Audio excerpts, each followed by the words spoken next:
Naghihinala ang mga anak ni dating Pangulong Rodrigo Duterte na papasukin umano ng mga pulis ang kanilang bahay. Magbabalita live mula sa Davao City, si Bril Montalvo. Bril, kumusta ang sitwasyon dyan? Cheryl, nandito tayo ngayon sa labas ng bahay ni dating Pangulong Rodrigo Duterte dito sa Doña Luisa Subdivision sa Davao City. Nakatanggap daw kasi ng impormasyon ang pamilya Duterte na sasalakay ng mga pulis ang bahay ng dating Pangulo.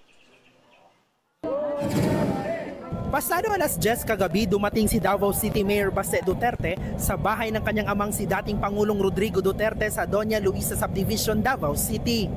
Galing pang Maynila ang alkalde para asikasuhin ang papeles patungong Netherlands kung saan nakakulong si Digong. Nais daw niyang makita ang ama habang buhay pa, lalo't maselan daw ang kondisyon nito. Pero napabalik siya sa Davao City dahil sa impormasyong may gagawing raid sa bahay ng kanyang ama. Nakoy nadawat yung impormasyon nga sudlon daw ang bahay. Wala may kaso. Wala may kaso na gyud sa tinuod lang. So sila, gusto sila mo tanaw na nakoy respeto sa trabaho sa polis. Ang problema diha, wa ko'y salig sa liderato nato karon. Eksklusibo ko namang nakausap ang isa pang anak ng dating Pangulo na si Veronica o Kitty Duterte. Aniya, hindi muna nila pwedeng sabihin kung nasaan siya.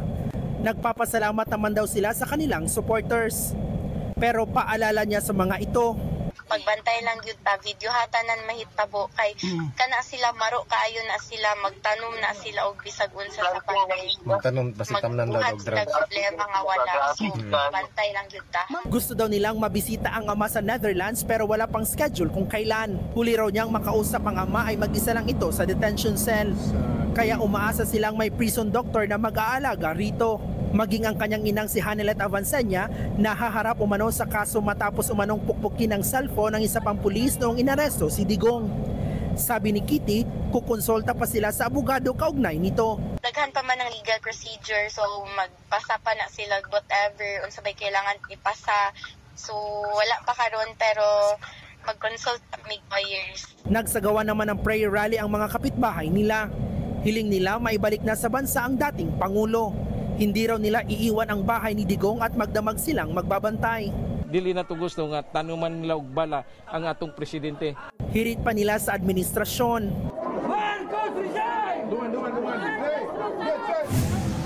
Maging ang supporters ni Digong sa Mandawi City sa Cebu, nagsagawa rin ng prayer rally. Ang iba galing pa sa iba't ibang lugar sa probinsya. Pinoprotesta nila ang pagdakip kay Duterte at pagpiit sa kanya sa ibang bansa. Ayon sa isa sa mga dumalo, kung may kasalanan ang dating Pangulo, dapat ay dito siya sa Pilipinas litisin. Cheryl, kagabi nga ay may mga supporters dito nagbabantay magdamagan sa labas ng bahay ni Digong. Ang iba sa kanila ay umuwi na rin kaninang umaga. Pero sa ngayon ay unti-unti na namang nagsidatingan dito sa lugar ang kanilang mga taga-suporta at nakatakda na namang magtipon-tipon at magsagawa ng prayer rally mamayang gabi. Cheryl. Bril, pakilinaw lamang, saan daw galing yung impormasyon ng magkapatid na Duterte na i-raid yung kanilang bahay o yung bahay ng kanilang ama? Alam mo, Cheryl, nung nakausap natin kagabi si Mayor Baste Duterte, hindi na sinabi na kanilang kampo kung saan nanggaling ang nasabing impormasyon na i-raid umano ang bahay ng kanilang ama. Pero pinabulaanan naman ng PNP Davao Region at ng Davao City Police na fake news ang nasabing balita. Cheryl? So, hinala lamang. Tama ka nga dyan, Cheryl. Hinala lang at anumang oras umano, kagabi or ngayong araw or sa mga susunod na araw ay i-raid umano ng mga pulis ang bahay ng kanilang ama. Cheryl. So sa ngayon, kung regular, sabi mo nga kahapon, marami ding nagbabantay dyan sa bahay ng dating Pangulong Duterte at ngayon nagsisimula namang dumating. Meron ka bang nakikita man lang na pulis, just in case, na nagbabantay for kung magkaroon man ng gulo? Cheryl, kanina pa nga tayo ditong umaga sa labas ng bahay or sa paligid ng bahay ng dating Pangulo. Pero sa ngayon, sa mga nakikita natin dito, ay wala pang mga pulis na naka-standby. Pero ayon nga sa Police Regional Office 11, ay nakahanda naman silang mag-deploy ng mga tauhan dito kung may mga guluman or mga rally na mangyayari dito sa lugar. Cheryl. Sabi mo nga, nandito sa Maynila, si Mayor Baste umuwi lamang dyan because of yung narinig nilang balita na baka i-raid yung bahay ni dating Pangulo. Ano pang nagkwento niya? Kailan daw siya nakatakdang umalis?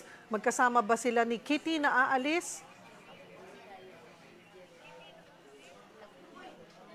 Alam mo, Cheryl, sabi nga ni Mayor Baste kagabi ay galing pa umuno siya ng Maynila para i-asikaso ito nga ang kanyang papeles papunta ng the Netherlands para tingnan ang kalagayan or bisitahin ang kanyang ama doon sa custodial facility ng ICC. Pero nang nalaman niya na may gagawing raid umano dito sa bahay ng kanyang ama, ay agad siyang bumalik dito sa Davao City. At kagabi din ay eksklusibo nating nakapanayam ang kanyang anak na si Kitty Duterte at nilinaw niya na hindi pa umano pwedeng sabihin kung nasaan sila ngayon ng kanyang ina na si Hanilet Avancenia para lang din sa kanilang seguridad.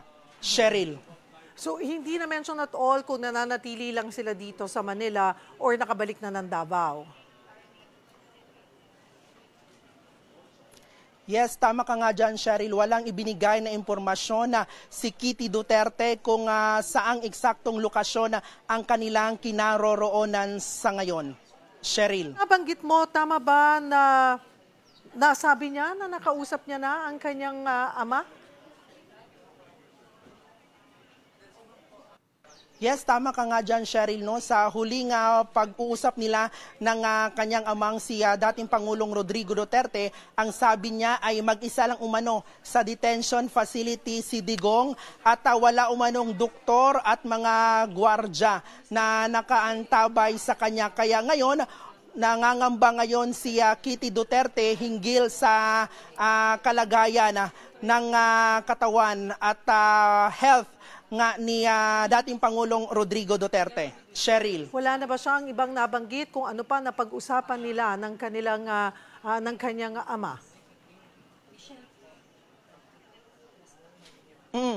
So far, Cheryl, yun lang ang sinabi sa atin ni Kitty Duterte kagabi sa naging eksklusibong panayam natin sa kanya.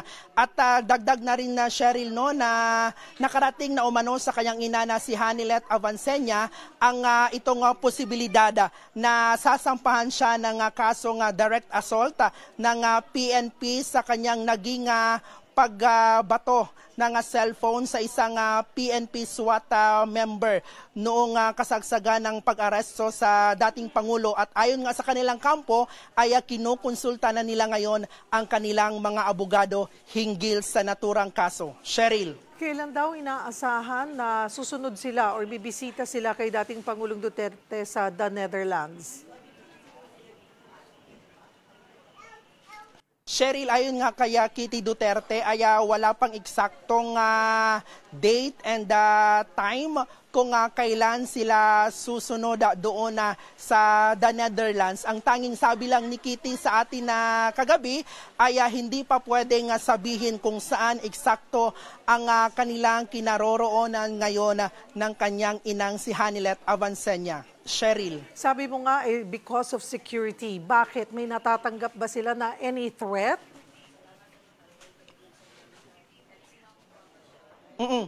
Yun nga, Cheryl, no, hindi na sinabi ni Kitty Duterte kung ano ba ang dahilan kung bakit nga hindi pwedeng sabihin kung saan ang kanilang eksaktong lokasyon sa ngayon. At natanong din natin siya kung nandito ba sila sa Davao City or nandito ba sa bansa ay hindi na niya ito sinagota. Cheryl?